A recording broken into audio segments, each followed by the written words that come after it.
Hello everyone, I am here at Fantasy Flight Games with Alex Davy, a lead developer, or one of the developers on Star Wars X-Wing, and the lead designer of Star Wars Legion.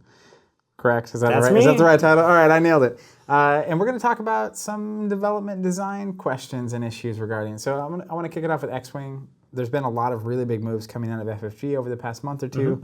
Everything from a Netrunner kind of reboot to a novella with cards in Arkham to a Destiny shakeup, and then of course X-Wing with its latest FAQ. Maybe one of the biggest FAQs, or the most, I don't know the right word or terminology for it, but maybe It's the hard most hitting. aggressive. It's hard hitting. It's far reaching. It's a lot of new territory for us. It's a big one for sure. Yeah, and so a handful of changes in there that are particularly notable. You had Slam getting changed. You had Biggs pilotability getting changed to once per game.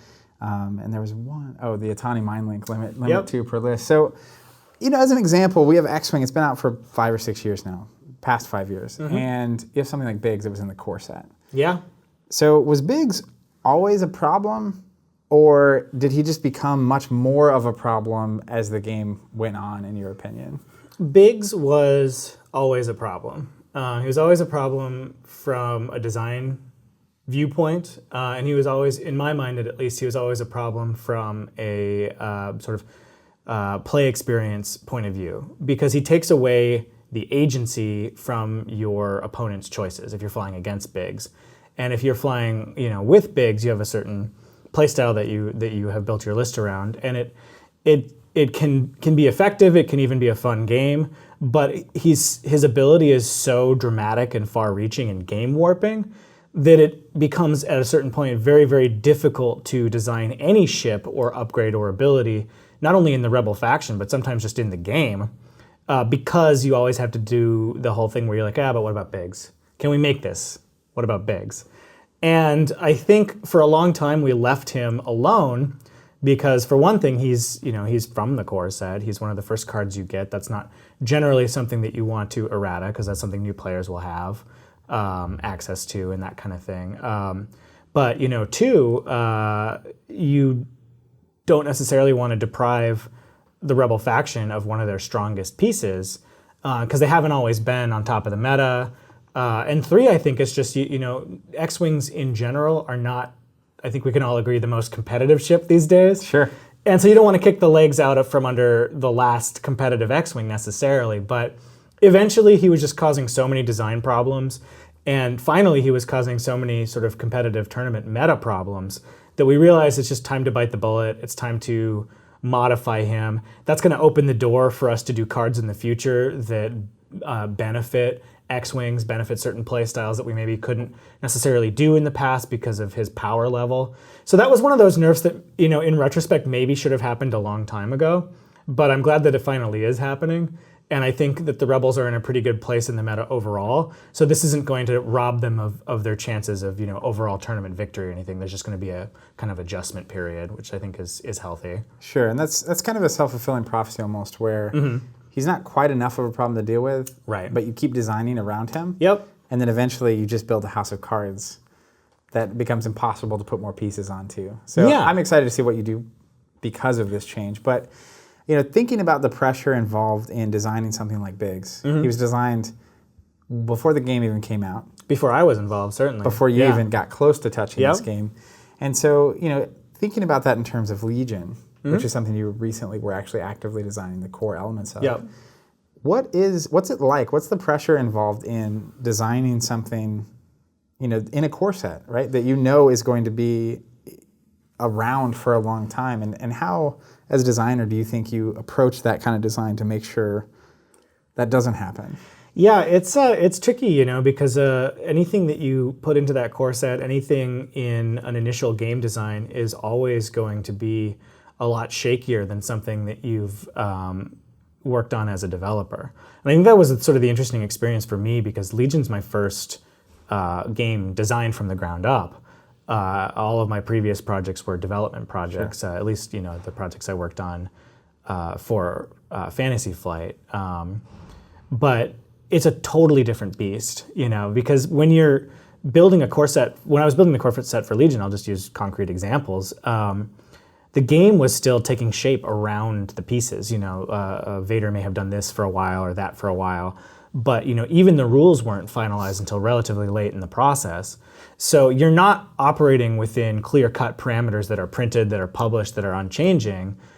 You are designing both the pieces in the game and their power level, but also the rules and the game itself. So all kinds of stuff changed. Actions were added. The command phase went through a whole bunch of different variations. And every single time you do that to the rule structure, you change the efficacy of the pieces. So it's a much more difficult process. In terms of just like lessons learned, I think we were a lot more conservative with game-altering abilities. There's very little in the game that allows you to like fundamentally subvert the way the game works. That kind of stuff is really fun to do, but it's dangerous to do that until you know how the game will operate. Sure. So we didn't want anyone like Biggs. We put a force push in the game, which is a force power, but it's very limited in its scope. You have to be very close. You have to use a specific action. It's only going to apply to force users, so it's very controllable. And we did things, even with that action, you can't push people off cliffs or anything like that because we wanted to be very careful to make sure that we weren't creating anything that was totally broken, Sure. and so that we would have this problem in the future. But you never really know how something's going to take shape until it's out in the community and thousands of people are testing it. But we did take a really, really hard look at everything in Legion to make sure that it was operating within the sort of default parameters of the game and not messing with the core rules too much. At least not yet. Yeah, that's right. And that's something I wonder, thinking about X-Wing with Biggs, right? Mm-hmm. You said taking away or manipulating one of the fundamental pieces of the game. But inherently, obviously, anything you put into a game is built to interact with and manipulate the rules of the game. Yep. And so how do you define the essence that you don't want to break versus just standard manipulation of the game? Because I'm thinking about the X-Wing core set Luke. He can alter a die on defense. I believe that's his ability. I haven't seen him in about 5 years. He can change a focus result to an evade. To either an evade, or I think he can do it on offense as well. Yeah.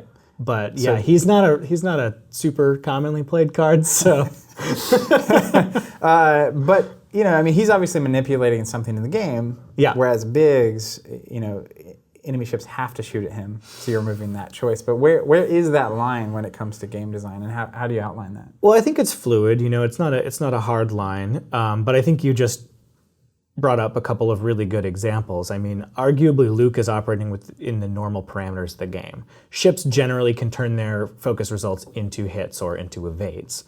Generally, they require a token. Luke has a way to do that without a token and sort of baked in.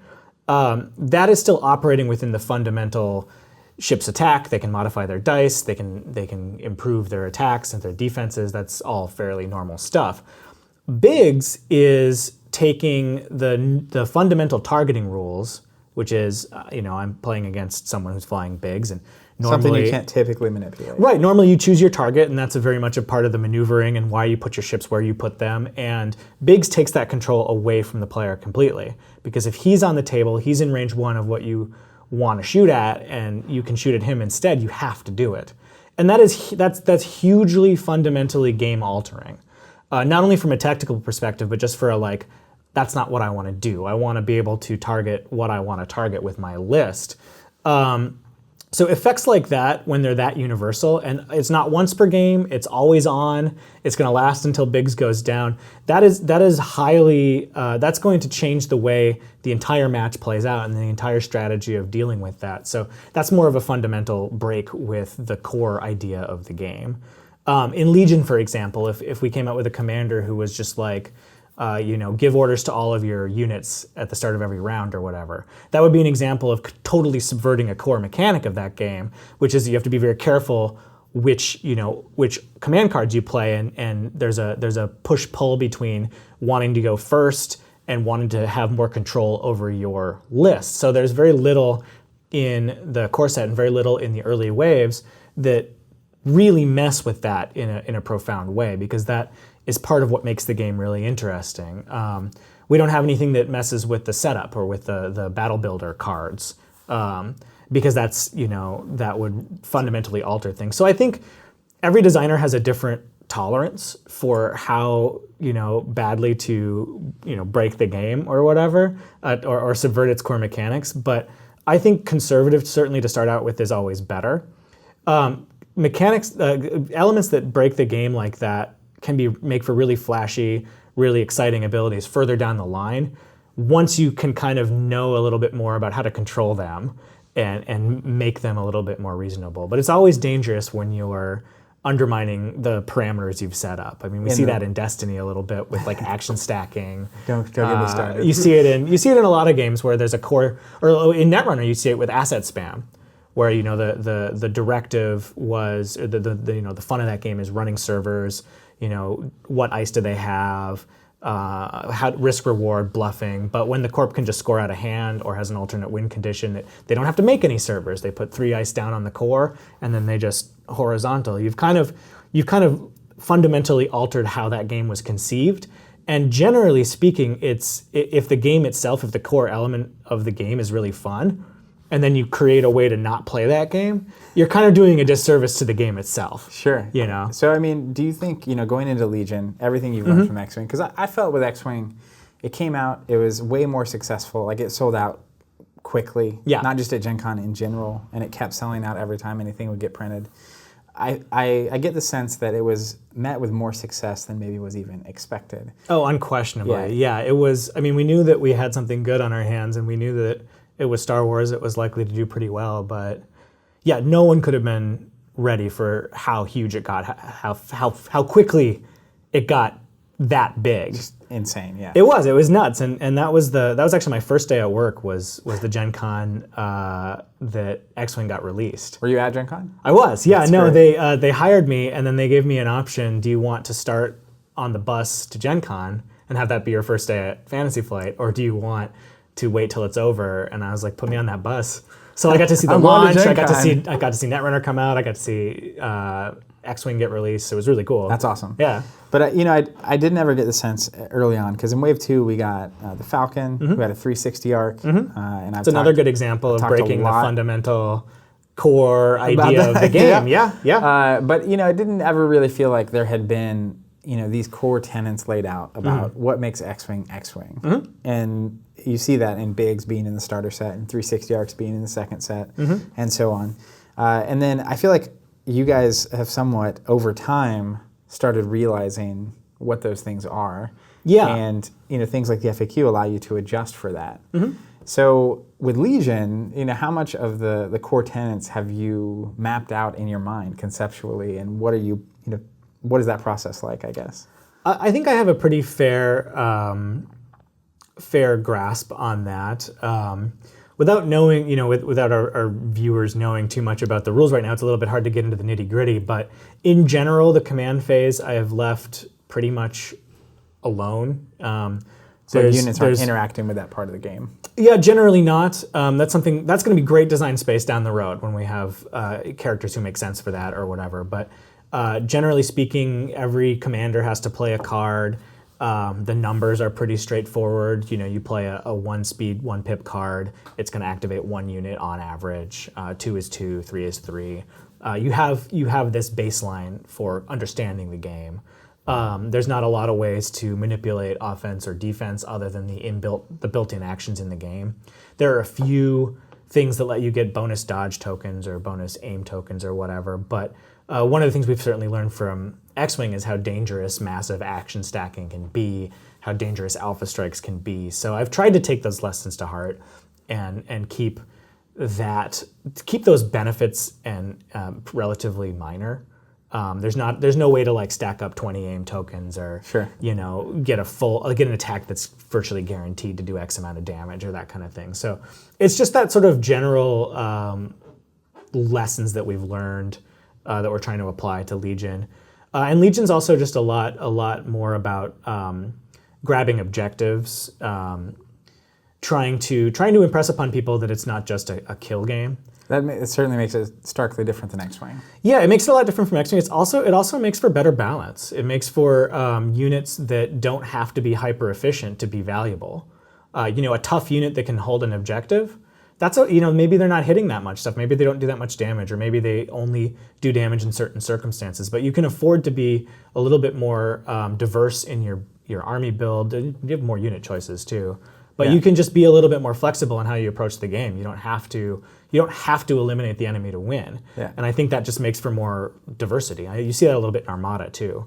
Any game that has an alternate win condition or a way to add victory points through maneuvering or what have you. It gives you a way to add value to units that isn't just how efficient are they at doing damage. Exactly. There's just more strategy. You can take a light scout unit that's never going to kill anything, but it can get to where you need it to be, or that kind of thing. So speaking of efficiency at killing things, one ship that is notorious in X-Wing is the Jumpmaster. Yep.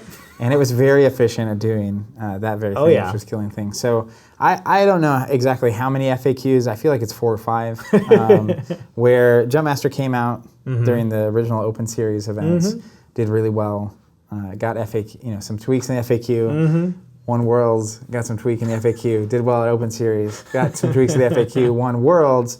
And again, this FAQ in its entirety feels more aggressive than the rest of them. But the Jumpmaster has basically been like just hammered. Yeah. And what got you to the point where you were ready to take this level of action with the Jumpmaster? Well, we tried to be subtle and it didn't work. I think that's the fundamental situation. We chipped away at the edges. We tried to do little tweaks that would hopefully rein in its power without taking away its toys. And didn't work that way. We changed Deadeye to be a little bit less forgiving, to try to take away the Alpha Strike power of that. So it's small ship only, and we changed a couple of minor things. Some of it was aimed at general game balance too, but the fact remains is that the Jumpmaster was still super, super strong, still showing up in a lot of lists. It was just, it was like playing whack-a-mole. You took away some powerful aspect of it, and it just had so much flexibility that it would, So we can keep doing that. Here's the next way we're gonna. Yeah, you can keep doing that forever, or you can finally just be like, you know what, enough's enough. Let's just nuke this thing from orbit. And I think that just finally became what we had to do. That being said, that ship is still scary. That's the scary part. Dengar is still really, really strong, even though we took away almost all of his toys. Yeah. Pilot skill 9 turret with a secondary attack ability is still going to be really good. I would not be surprised to see Dengar list do perfectly well. Yeah, but not so much in the way it was before. They were kind of warping. Yeah. The whole game, the whole meta, right? Yeah, no, and I think that after 2 consecutive worlds in which Dengar something won, it was time to take a pretty hard look at that. So I think that the current nerfs accomplished that goal while still leaving the ship playable.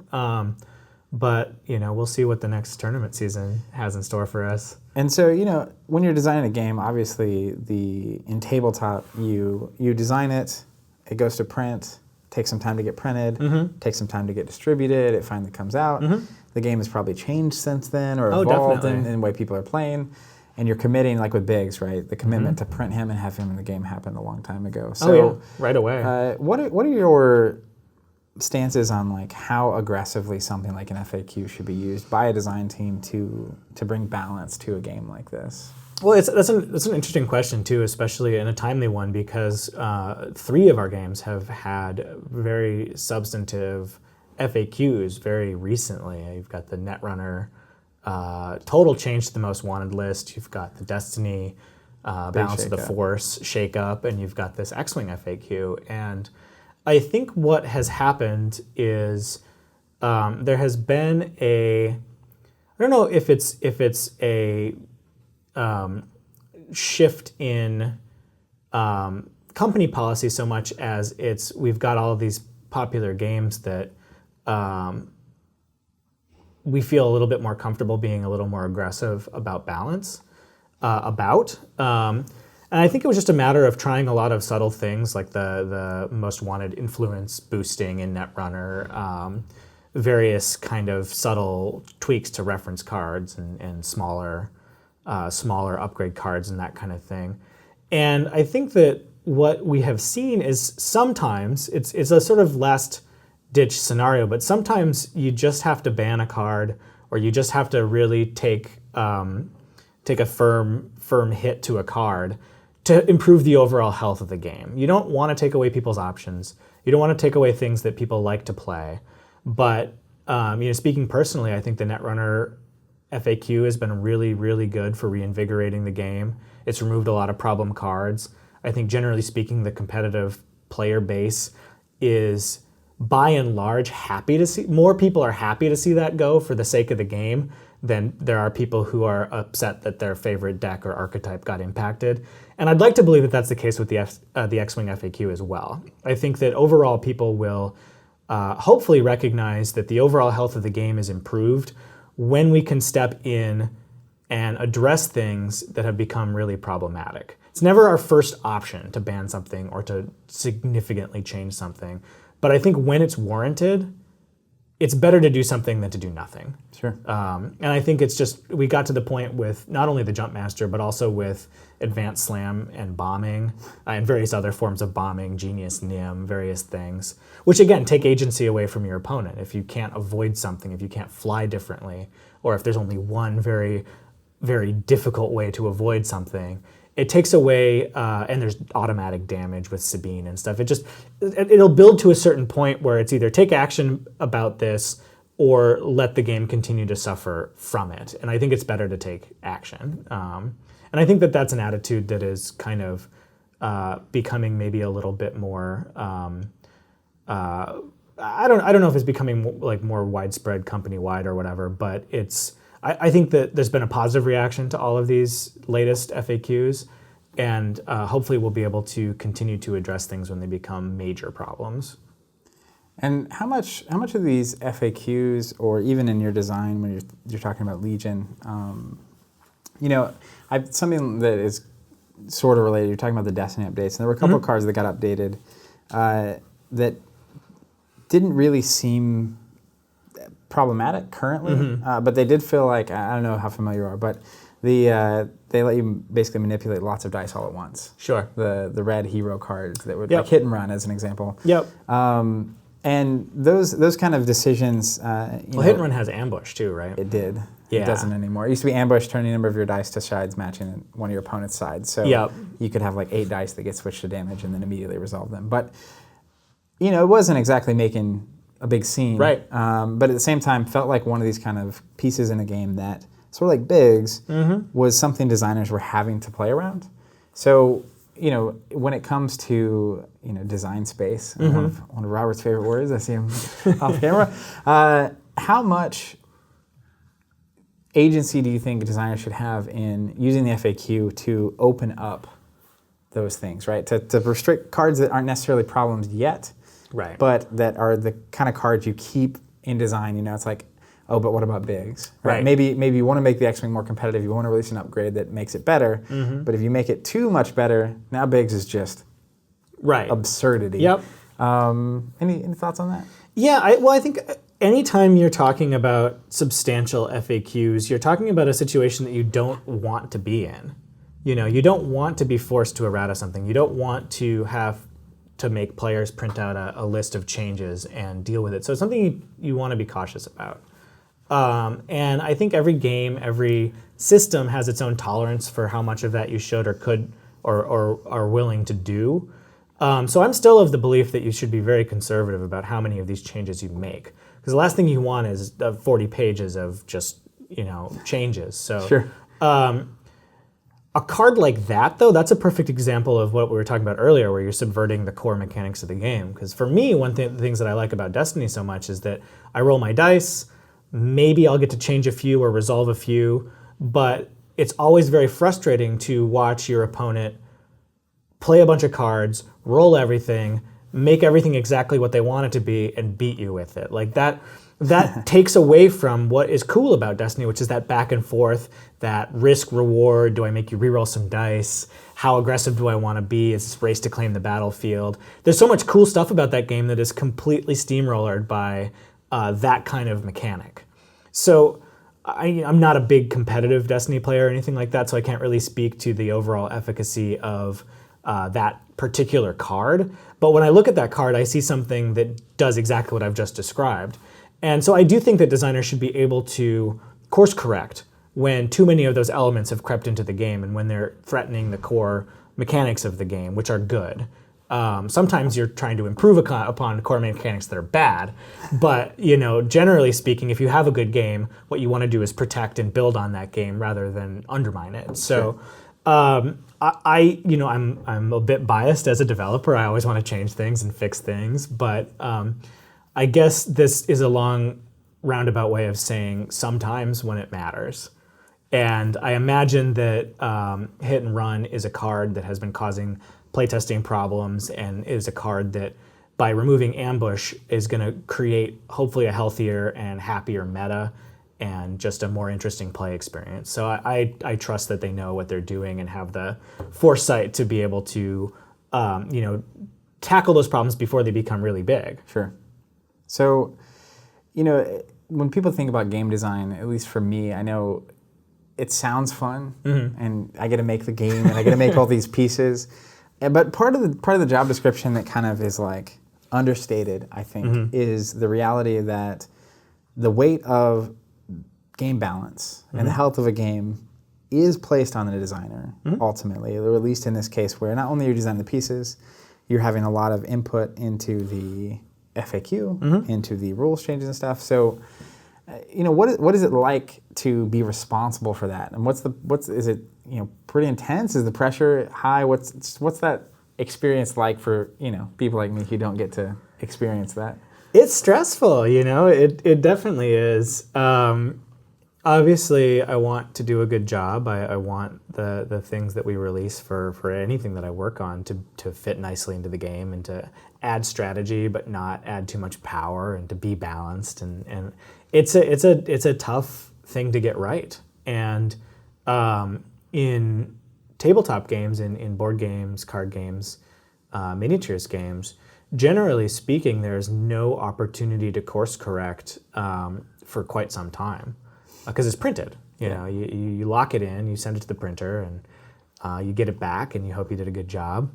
It's not like a video game where you can patch it every week, tinker with it, and make the rate of fire 0.04% slower, and the hitbox X% smaller or whatever, which is something I'm very envious of from a development point of view.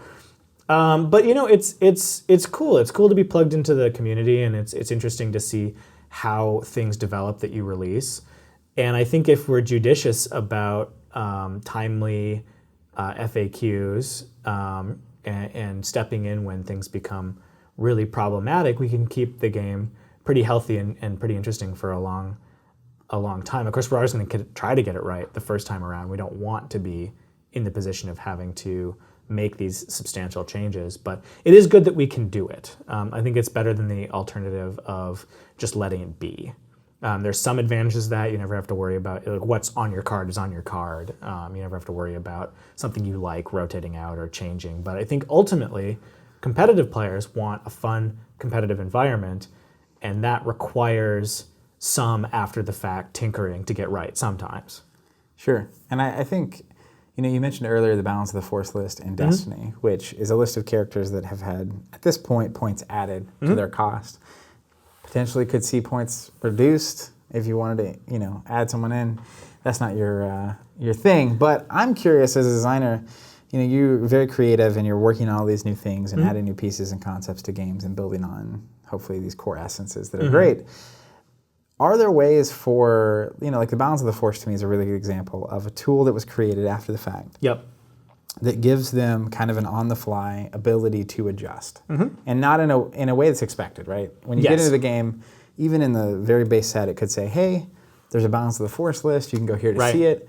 We, from time to time, make adjustments to these points. So someone working on Legion, someone working on X-Wing. Any thoughts on the advancement of game design in that fashion? And it may not be with those games, but just the reality of, should designers be looking to build in tools that give them a non-printed that we sent to the printer 6 months ago? Sure. To get something new out, we have to print something 6 months from now. Any thoughts on those kind of concepts? Well, I'm all for it. The question, but you raise a good point. I mean, generally speaking, that has to be integrated in early, because you can't. It's very hard to do that retroactively. If you set a certain expectation, like if you imagine a world in which Destiny characters did not have points printed on them, and you had to go onto an online builder in order to find out what they were worth, the expectation would then be like, this is an evolving game. They will be tinkering with this. People go into that, and there's pros and cons. Like the con, of course, is you have to be hooked into an online thing to do it. You have to pay attention because it will change. Your deck is not necessarily valid because maybe they've changed X, Y, or Z in terms of character costs. But I think the advantages outweigh the disadvantages. And I think you're basically getting that with the Balance of the Force list. Because the only point-based deck building aspect of Destiny is your initial team. You never have to think about that once you've put your characters together. So as long as the Balance of the Force isn't constant, as long as it's relatively infrequent, and it's only addressing the really nasty top tier stuff, it's not going to be that difficult for players to keep up with, casual or competitive. So I think it's just a matter of like setting expectations, and it's pretty easy to change just that aspect of Destiny and to rebalance the game. So I think that's a healthy way to approach things. It would be way harder to do that with X-Wing, because as soon as you open the changing points door, everything in X-Wing has points. It's not just your initial team, and it would without some way to do that in a systematic way, and with all the points printed on the cards, invalidating all of that, I think that would be very difficult, and it would be very, very reckless. But if something like that existed at the outset, it would be a lot easier to get people on board with. So, like right now, you went and changed all the point costs in X-Wing. It would be chaos. Yeah, it would be madness. It would be really hard for people to play with their collections, and it would be very counterintuitive to have printed costs that don't reflect the reality of. And that's fine when it's just 2 or 3 or maybe 4 characters that you build and then you're done with. But for something like X-Wing, which has hundreds of cards at this point, that would be very different case. Sure. And one other question I have for you, that thinking about Legion compared to X-Wing, you mentioned the X-Wing is basically we're trying to kill each other or destroy each other's ships. Yes. Legion is objective-based. And so do you think, whether it be objective-based or even, thinking with an LCG, like cycle-based, because Netrunner is rotating out, but is the format itself of an event or the objectives, how helpful is that in the design of a game and giving you space to play with, and also ways to balance the game that aren't just changing point costs or errata or FAQ? I think it makes a big difference. I'm a proponent of relatively aggressive rotation. I think that accretion is a real issue with a lot of games when just too much stuff piles up. A game goes on for 5 years and everything is still valid in that game and it's had X number of releases. No matter how good the development teams or the initial design teams happen to be, at a certain point there's just too many variables and something's going to get misaligned. So particularly in card games, and not only that, but it becomes more of a challenge to build things. If you're a player like trying to build a deck or get into the game, or just deal with this, if you have thousands of cards and they're all valid, to my mind, that's a much more daunting proposition than a game that is new or that cycles. I mean, I think part of the reason Magic is so successful is that, I could go out and jump into Magic right now and not have to buy 1 million back-cataloged products. There's certainly flaws with the CCG model and the expense of that as well, but from a competitive standpoint, it's just a healthier and kind of more vibrant scene. And I got to say, I've been playing a lot more Netrunner post-rotation. I'm excited about the Destiny changes. I'm not a hyper-competitive player at either of those games, but even as a fairly frequent casual plus player, maybe we'll call me. I'll go to the occasional tournament or whatever, but even I'm excited about that because it's less challenging for me to dig in and build a deck. It's fresher. It's changed. I'm excited to check out on Sunday what happens with this brand new Netrunner scene. So I think it's just healthy for competitive games to be reinvigorated like that. It's just a question of everybody's got a different tolerance for that, and everybody's got a different amount of content that they want to be available and to be fresh. Because you don't want to cycle too fast and push people out and make people constantly scramble to stay in the game. So it's like anything, it's a delicate balance, and it's just another tool that we can use to try to keep our games interesting and vibrant. So, you mentioned you're the casual plus player. Sure. How is kind of my final question here? How critical is it? You have the people that are coming to Worlds that are potentially going to win a World Championship or regionals, but I get a sense that a vast majority of people that are playing these games aren't those players. And so, absolutely, when you have something like Balance of the Force and Destiny, it's adding point cost to characters. There was even one of the characters in the 2-player starter. Yep. And it's like, the truth is, if someone buys a 2-player starter, they don't need to know those points have been added. Right. Because that's not what that's meant to circumvent, so to Yep. speak.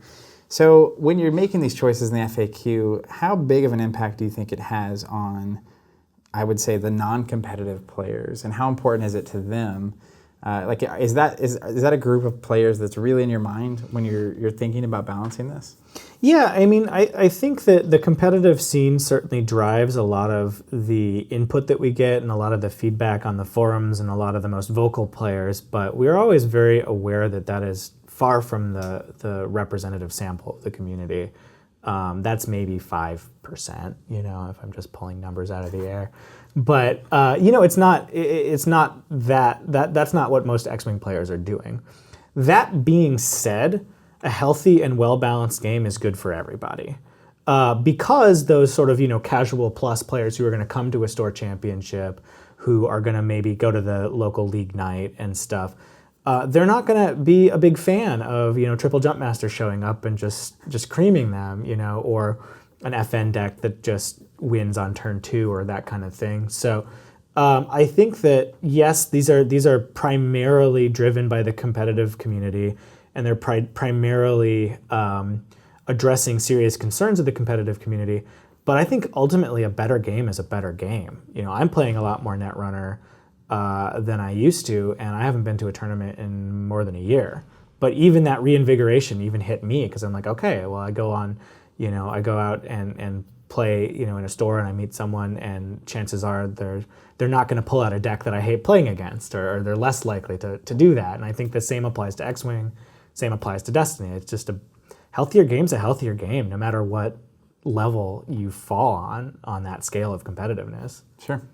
Alex, thank you Always so a much for pleasure. sitting down with us. Thank you all so much for watching, and until next time, keep playing.